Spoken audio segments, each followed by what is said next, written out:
موت سے پہلے فرشتے آ جاتے ہیں. چاہے تم اچھے آدمی ہو، بیٹھے ہوئے ہو، تم کو بھی اگر موت آنی ہے تو تم پہلے فرشتوں کو دیکھنے لگ جاؤ گے، لیکن بتا نہیں سکتے کسی کو. موت سے تھوڑی دیر پہلے فرشتے قریب آ جاتے ہیں. پہلے جماعت فرشتوں کی آتی ہے، پھر ملک الموت آتے ہیں. ملک الموت ان فرشتوں کے بیچ آتے ہیں. جیسے ہی یہ مرنے والا آدمی ملک الموت کو دیکھ لیتا ہے، پھر اس کے جسم میں کپکپی طاری ہو جاتی ہے، اور ایسی کپکپی طاری ہوتی ہے کہ کبھی پیشاب نکل جاتا ہے، کبھی پخانہ نکل جاتا ہے. اکثر دیکھنا مرنے والوں کی نجاست نکل جاتی ہے. ملک الموت کو وہ بہت قریب سے دیکھتا ہے، اور ان کی دو شکلیں ہیں.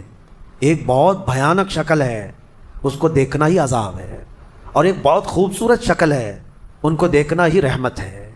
وہ نیک بندوں کی روح نکالنے کے لیے جب جاتے ہیں تو خوبصورت شکل میں جاتے ہیں، اور جب گنہگاروں کی روح نکالنے جاتے ہیں تو بھیانک شکل میں جاتے ہیں. اور ان کو دیکھتے ہی مرنے والے کا جسم پیلا پڑ جاتا ہے، پیشانی اکھڑ جاتی، آنکھیں پھٹی رہ جاتی، اور پھر خرخرا آنے لگ جاتا ہے، یعنی خرخر کی آواز تیز ہو جاتی ہے. وہ بولنا چاہتا ہے اپنے پاس والوں کو، لیکن بول نہیں سکتا، بند ہو جاتا ہے. یہ وہ وقت ہے جب اس کے توبہ کا دروازہ بھی بند ہو جاتا ہے. اب اگر فرشتوں کو دیکھ کر کوئی توبہ بھی کر لیا، ایمان لایا، تو اس کا ایمان قبول نہیں. اس وقت سے پہلے پہلے تک جو بھی ایمان لایا یا توبہ کیا، اس کی توبہ قبول ہے. لیکن موت کا خرخرہ آ گیا اور فرشتوں کو دیکھ لیا، اس کے بعد بہت سارے کافر بھی پکاریں گے کہ ہم ایمان لاتے ہیں اللہ پر، نہیں، اب ایمان قبول نہیں ہوگا. موت اتنی آسانی سے نہیں آتی، اس کا پروسیس ہے. فرشتے آتے ہیں، ملک الموت آتے ہیں، پھر اس کے بعد اس کو گھور کر دیکھتے ہیں، پھر اس کو چت لٹا دیا جاتا ہے، یا جس حالت میں بھی ہے وہ گر جاتا ہے.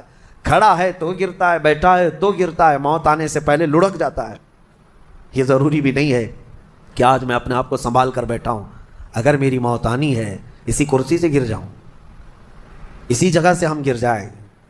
اور اس کے بعد ملک الموت روح کھینچنا شروع کرتے ہیں، پیروں کے ناخنوں سے لے کر ہاتھوں کے ناخنوں سے لے کر اس کے جسم کے ہر حصے سے لے کر ناک تک کھینچتے ہوئے لاتے ہیں. اور اس کے بعد جب پوری روح نکل جاتی ہے، وہ لے کر کے چلتے رہتے ہیں، اور مردہ ان کو جاتے ہوئے دیکھتا رہتا ہے.